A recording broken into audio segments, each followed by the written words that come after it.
Crenshaw, and we are live from the 704 once again for episode 136 of the 815 Exchange. Now, this week was not as crazy as last week. Last week, once again, was ridiculously stacked, but we still have Indoor Championships, World Baseball Classic, and the Roundup Champions League this week. Talking, just shitting on PSG. All right, we're gonna crap on PSG. So if you're here for that, there you go. And of course, it's March, and we just had the conference tournaments round up, so we got March Madness to talk about. So plenty still to talk about, but I wouldn't say it's as stacked as last week. Nothing really in entertainment. But as always, remember to like, share, and subscribe if you guys are enjoying the content. We are, I think, literally one away from 900. So if you want to be the 900th subscriber to this channel, feel free to go ahead and hit that subscriber button or the subscribe button. And as always, and as I always say on these episodes, everything you're looking for can be found in the description. Whether that's timestamps or my social medias, whatever you're looking for can be found in the description. And without further ado, no need for a very long intro as I try to warm my voice up, and you have to hear me listen to my morning voice for the start of this Champions League. All right, the UCL, okay? Benfica, destroyed. And this was not close, okay? Benfica destroyed Club Brugge 5-1. Goncalo Ramos with a brace. What I wanted to say about Benfica, that youth academy just keeps churning out talent. Single-handedly, almost. Not single-handedly, but a lot of the Portuguese talent you're seeing nowadays pop up and becoming stars came from that Benfica youth academy. And they have been supplying. They have been supplying the youth talent for this team. It's just kind of kept Benfica relevant. So I'm not really surprised to see them, potentially making a run here, seeing youth talent from these, previous years now starting to play more, even under Goncalo Ramos, starting to make and play more prominent roles on this squad. Not too surprising. Benfica rolls. Chelsea got it back in blood. All right, after Dortmund took it 1-0 after Karim Adeyemi scored in did he score I think that was a late goal as well, in the 80-something minute. But anyways, after Karim did that, Chelsea needed to answer, and Graham Potter's head was at the stake. I have been calling for him to be fired. Pretty much everybody in the world, except for Chelsea's owners, had been calling for Graham Potter to be sacked. He did not get sacked. And you know what? Maybe it paid off, because Kai Havertz has come alive, and he has spearheaded this Chelsea run over the past 2 weeks, where they've kind of had a reversal of fortune. They were down in the dumps, 10th place in the Prem, couldn't win a game to save their life, couldn't get a result. They have turned it on. In these last 2 weeks, I don't know what switch flipped, but they have turned it on. They have been a much, much better team. Kai Havertz, like I said, has been at the forefront of that. He had a goal in this game. Raheem Sterling also had a goal. Both of those goals were enough. They go over 2-1 on aggregate and get the win here in leg 2 over Dortmund, 2-0. So yeah, it looks like the Blues are back in business. We'll see. Bayern and PSG. As you now know, surely Bayern won this game 2-0, which really not too surprising. This is the first big game I'd say in a while, though. Kylian Mbappe didn't completely take over. It's been a while. It has been a while since he hasn't completely taken over a game when PSG needed to be saved. So it was a little bit shocking, I guess, in that sense. But not completely shocking that 2-0 ended up being the result. Of course, Choupo-Moting, because of course it had to be a former player, scores against PSG. Choupo-Moting gets the goal, and then Serge Gnabry puts, the dagger in the heart in the 89th minute, even though you could really say that the dagger was already in the heart well before then. But, yeah, PSG, what can we say? It's what we've been saying. You need a team to win the Champions League, and PSG does not have a team. They don't. You can't be strong up front and then weak in the middle and then, this is not going to work. It's not going to work. You need to have a complete team. You need to have a complete team. And for all their star power, and for all their Mbappe magic, all the Messi magic, all the Neymar injuries, PSG does not have a complete team. It's the truth. And they'll never win anything major until they have a complete team. They'll fight and sometimes they'll win the French League, but they'll never reach the heights that they could if they had a complete team. That midfield got overran like that in this game. They had no, they were never in control. They were never able to really generate anything of substance. Yeah, they had a few opportunities here and there. Like that Vitinha goal would have changed everything. And if you're not going to shoot that with some power, loft that off to Killian and he'll put that in. That's a goal. But they didn't. They didn't take advantage of those opportunities that they did get, and it just classic PSG. It's no real surprise. That's why I'm not like, oh, PSG lost. No, it's not really that surprising, especially after buying the first leg. It's how it goes. Just how it goes. PSG loses in the round of 16. Classic Champions League. Bayern moves on. We'll see what they can do with it. I think they're a little bit stronger than some people are thinking, but yeah, shout out to Bayern. They got it done. And Milan and Tottenham played a 0-0 tie, which means Milan advances. It was a very boring game. I'm not even going to talk much about it. Yeah, Milan got it. They did what they had to do. It was not the most entertaining game, obviously. But yeah, the champions of Italy move on to the quarterfinals. And with that said, where shall we go next? Let's go to the NCAA Indoor Track and Field Championships. Arkansas, what a week. It was an interesting time for, track and field, NCAA track. After a lot of the stars of yesteryear have now gone pro or graduated, so on and so forth, or were in suspension, i.e. Randolph Ross. But yes, there's no Abby Steiner this year. There's no Joseph Phantom. Like, they're gone, all right? They're gone. They're pro. Gone. Anna Hall, gone. So things are a little bit more wide open. Who would take advantage? Who would take over the throne? Texas still was going to be strong. Florida was still going to be strong, but maybe not as strong as they've been. And you know what? It was another SEC team that went and claimed the throne, and they got the sweep. Arkansas wins both the men's and women's NCAA Indoor Track and Field Championships. Before we get to the standouts there for Arkansas, let's talk about some of the individual standouts. Georgia. The Three Musketeers, all right, Bowling, Godwin, Garland, have been second place or just on the cusp of greatness for 4 years, it feels like. For 4 years. Finally, they were able to break through. Bowling gets his second indoor 200-meter title, running a 2012. That honestly came out of nowhere because he'd been sitting at 2030 pretty much all season. But yeah, he dropped the 2012. When it mattered, he gets the championship.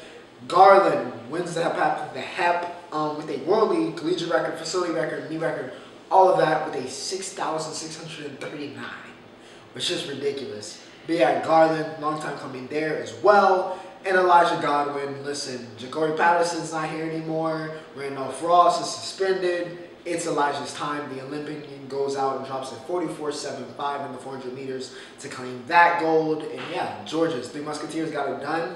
They finished second in the men's title race. So yeah, congrats to Georgia. We'll see what they can do in outdoor. But yeah, that really bodes well for to have these results in indoor. To see Bowling be able to turn it on as we wondered if he could, so many times. Garland to finally take that step and take the crown. And of course, Elijah Godwin to do the same exact thing. Florida, okay, and if we're talking Florida, we better be talking about one woman and one woman only, and that is the jump queen of college sports, and that is Jasmine Moore, all right? Of course, she wins the triple jump and the long jump. That is her sixth, not one, not two, not three, not four, not five, but sixth individual national championship.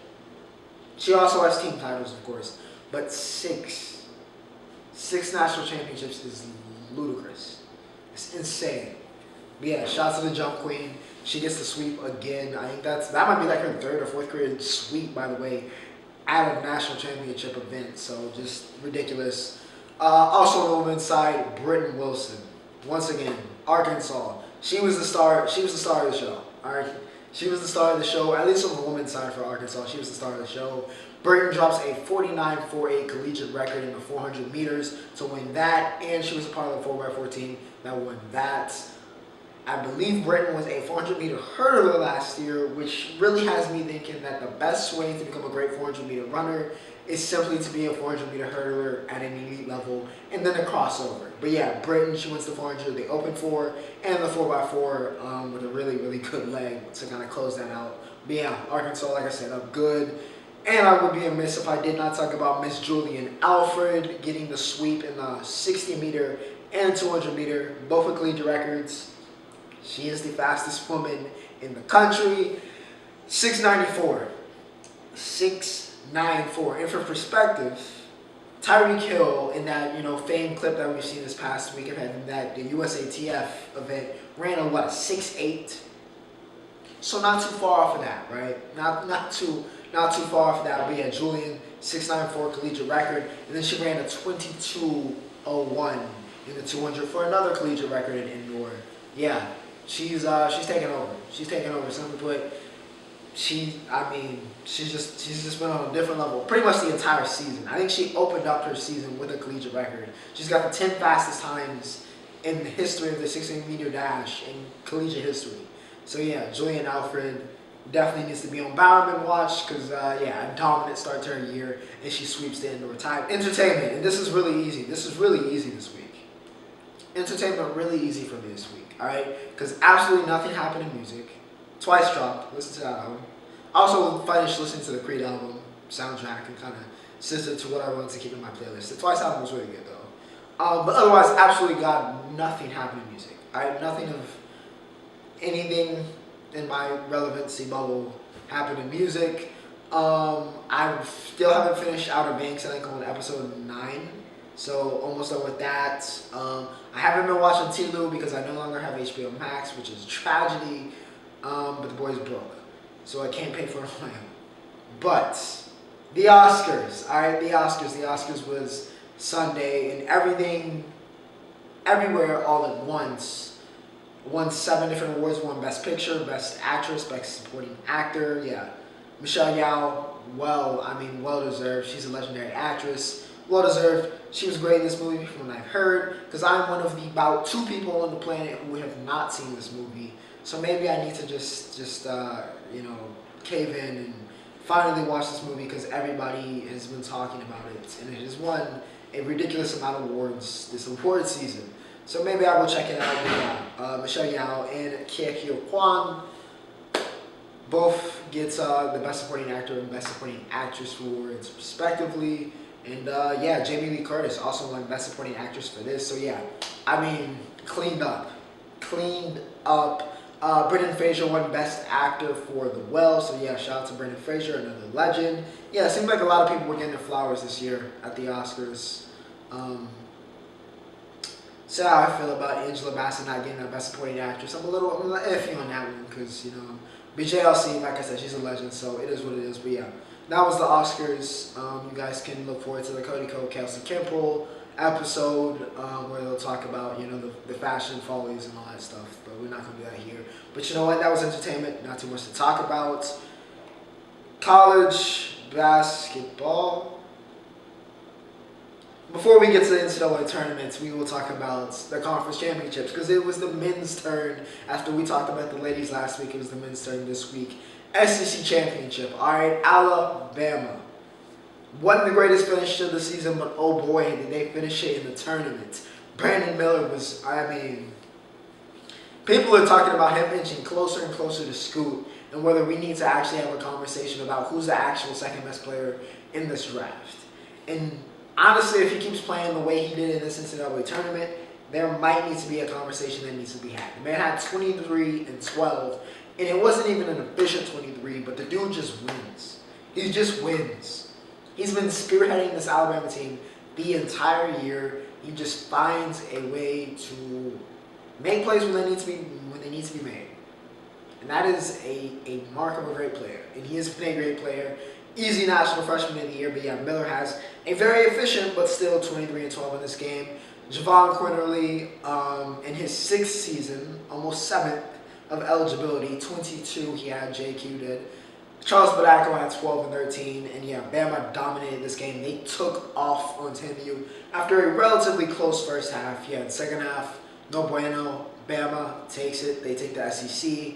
Memphis and Houston, the #1 team in the country, Houston Cougars, heavily favored in the AAC championship, but Memphis said it was not to be. And Penny Hardaway and co get the AAC title. He needed that, all right? He needed that for his resume. Kendrick Davis went off, 31, all right? 31 to lead all scorers. I mean, he was just, dominant. Dominant. Houston could do nothing about him. And we're talking about a Houston team that a lot of people think is the best defensive team in the country. So, yeah. But Davis, man unchained. DeAndre Williams, 26 years old, 16 and 13. He will still give you buckets. However, Houston, Roberts did everything he could. He had 12 and 20, not the reverse, a 12 and 20 game, a 10-20 game. But it wasn't enough. It wasn't enough. Memphis was just a little bit better, had that step. And it's just another sign of what is going to be an absolutely ridiculous March, because the NCAA tournament is going to be straight up chaos. All right, straight up chaos. Big Ten championship. Purdue was down by, Purdue was up, by quite a bit here on Penn State. But Penn State came roaring back and got it within 1 point with 6 seconds to go. But then a turnover ends up being the killer, and Purdue holds on to win 67-65. Zach Edey, National Player of the Year. 30 and 13 for him. Seth Lundy had Purdue's number all year. He had 19. And he had 19 in the game earlier this year between the two. Pickett, for whatever reason, they have Jalen Pickett's number. He doesn't play like Jalen Pickett against Purdue. For whatever reason, Purdue has Jalen Pickett's number. And they had it in this game, and I think that was a big reason why Purdue was able to do what they did and able to get this win. Besides, Zach Edey being Zach Edey and, scoring half your team's points. Being able to shut down the star for Penn State, huge. Lundy got what he got, but nonetheless, you'll live with that. They get the Big Ten title, and that's all that matters. Texas takes out Kansas. How many times? This is the third time I've talked about this particular game between these two teams on this show. This is the third time. This is the third time, and the last time, which I think was 2 weeks ago, actually, I said one man goes off, and we're talking about Texas. So you already know Sir'Jabari Rice went off, and especially against Kansas. And you also know that if Texas blew out Kansas, that means, simply put, Jalen Wilson had a great game, 24 points. Nobody else did anything else. Nobody else for KU did a did a single solitary game. But on the other hand, for Texas, Disu had 18, Rice had 17, Marcus Carr even had 17. Just complete another domination. Texas has been running the show versus Kansas the entire season. Even though KU didn't have Bill Self, I don't even know if it had mattered, because Texas just they've had their number. 76-56 was the final score. Complete and other domination for UT. Hook 'em horns. Duke takes out UVA to win the ACC championship. We've been a much better. We've been a completely different team. From the team that I got the worst Christmas present for, seeing us go lose against Wake Forest, even though it wasn't actually worse, but it was hard to see if the team lose. But we sucked. I said we sucked. I think I came on here and said we sucked. All right, we were not that great of a team.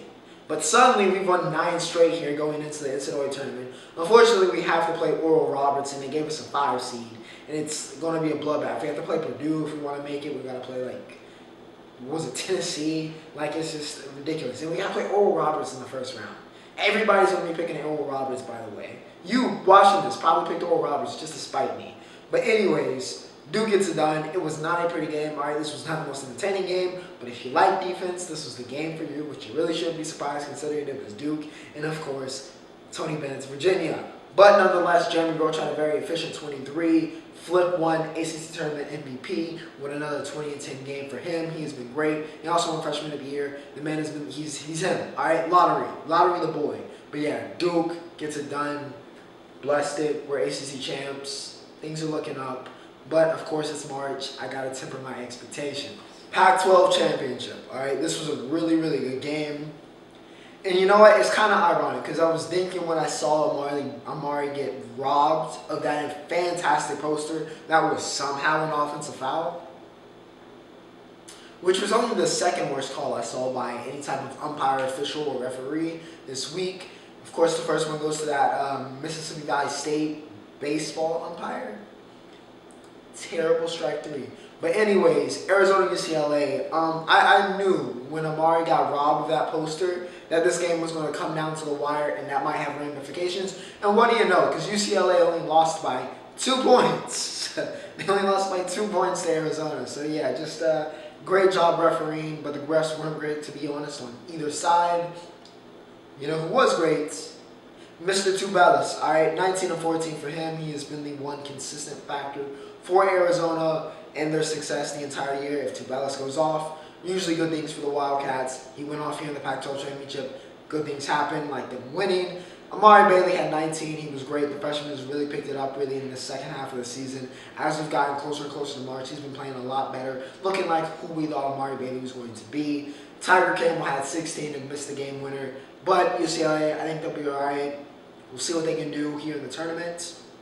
Arizona, interesting team. An interesting team to look at because they're both simultaneously, as it always does with Arizona.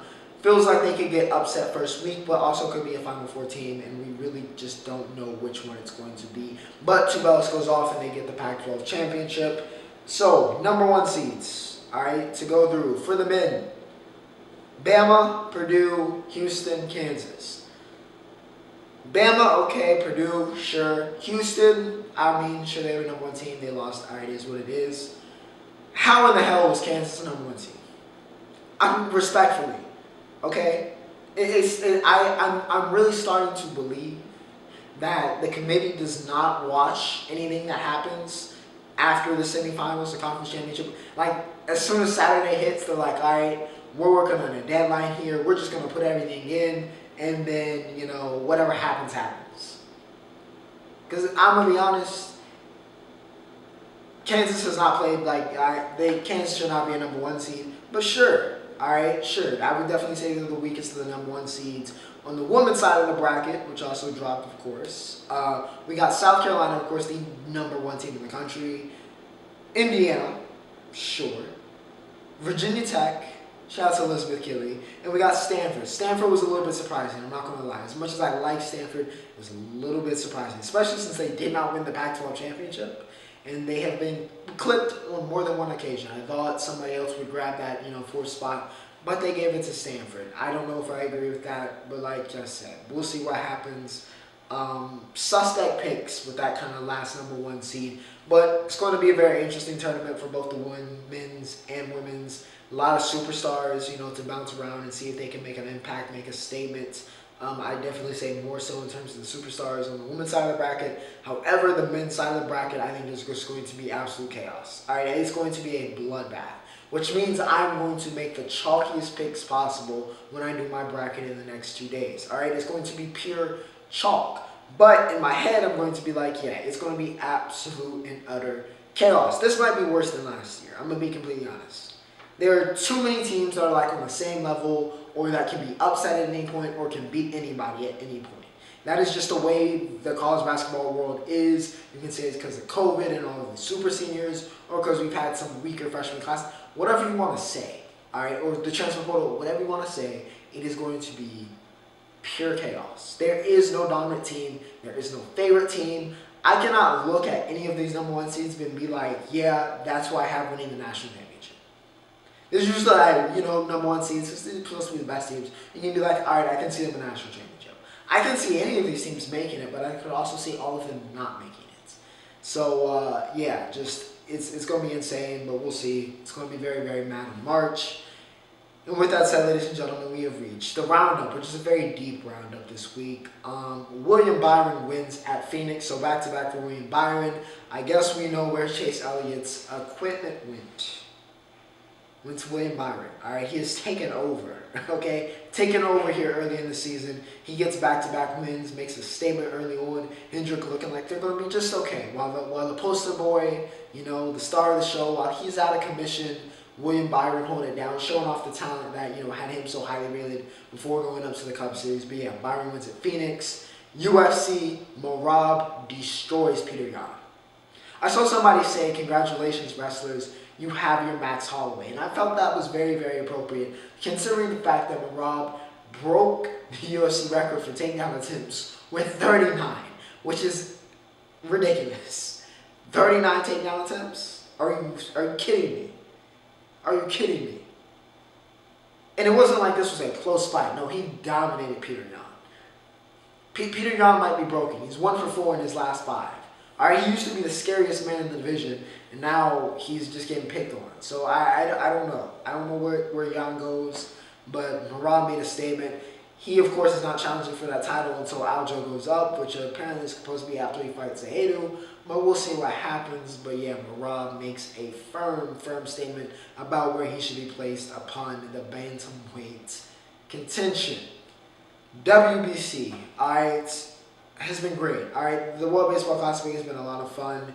Yu Chang in Taiwan unfortunately finished somehow last in the group because of the weird run differential thing going on at the World Baseball Classic. But they provided some entertainment. He was great, by the way. Looked like a future MLB player, and a lot of people were shaking on that. But yeah, he was going off in Taiwan. Of course, the big story, of course, is Japan. All right, it's clearly Japan with Newt. All right, Lars Nootbaar has become the most marketable player in the MLB. Right behind that Shohei Ohtani guy, who we're about to talk about. But yeah, Japan has somehow assembled the world's greatest rotation. All right. 2 of them you know, okay? Shohei Ohtani, obviously, arguably the best player on the planet. Yu Darvish, you know, one of the best pitchers probably the past decade, right? He's been up there, been amongst the elites. And then they have 2 you may not know, but we've talked about one of them already. Roki Sasaki, who threw almost 2 perfect games last year, you remember, as a 20-year-old. When we talked about him, yeah, the premier pitching prospect probably in the MLB. Or just in baseball in general, because he's not in the MLB yet. He's not posted yet. Probably not for another 2-3 years. But the premier pitching prospect on the planet. Yeah, he's also in this rotation. Of course, he's not even the prize, because you got Yamamoto, who's going for a 3rd Cy Young Triple Crown and potentially grabbing MVP with it. That'd be unprecedented in the WBC and probably make him the most sought-after Japanese pitching player ever, as he is getting posted after this coming season. So, yeah, Japan's rotation, they got 4 aces, and they just got the vibes. All right, the Tokyo Dome has been a vibe. Why is the Tokyo Dome always a vibe? Whether it's wrestling or baseball, it's a vibe. All right, I need to go to the Tokyo Dome for an event. That's on the bucket list now. But yeah, Japan has been everybody's favorite team so far at the WBC. Team USA, we're paying for our sins of not sending our best pitchers or them getting injured. Yeah, we got destroyed by Mexico yesterday. There's no really any other way to kind of sugarcoat that. We got destroyed, but not the end of the world. We'll see what happens. And to end off, Morant. I guess we're gonna talk about Ja. Yeah, I don't like it. I don't like what he's been doing, but I also don't like him getting kind of sold out. Even though I'm not gonna sit here and lie to you. Hilarious, okay? An absolutely hilarious out of context photo of him surrounded in this strip club private room with money, my student loans thrown all over the floor, and him just looking down at the stripper's soul through her hole. Just a very, with the shirt off, by the way, and some wings on the counter. It's an incredible photo. All right, and I probably popped it up, but it was an incredible photo without context. But yeah, also at the same time, kind of an invasion of privacy. It's what he does in his own time. He didn't do nothing besides the gunfire. He didn't do anything wrong. Went to a strip club. It's maybe frowned upon, but it's not illegal. All right, he is a young man with a lot of money, and he was blessing the local talent. Let Ja be great. In that sense, let him be great. The other stuff he needs to, he needs to get it together. He needs to tighten up, and I think he's trying to take steps. So, wishing the best for Ja. But yeah, without further ado, ladies and gentlemen, that rounds up episode 136. I hope you guys enjoyed. But of course, next week more Champions League, more World Baseball Classic, and probably, hopefully, a little bit more to talk about into entertainment. But without further ado, Ocho, signing off.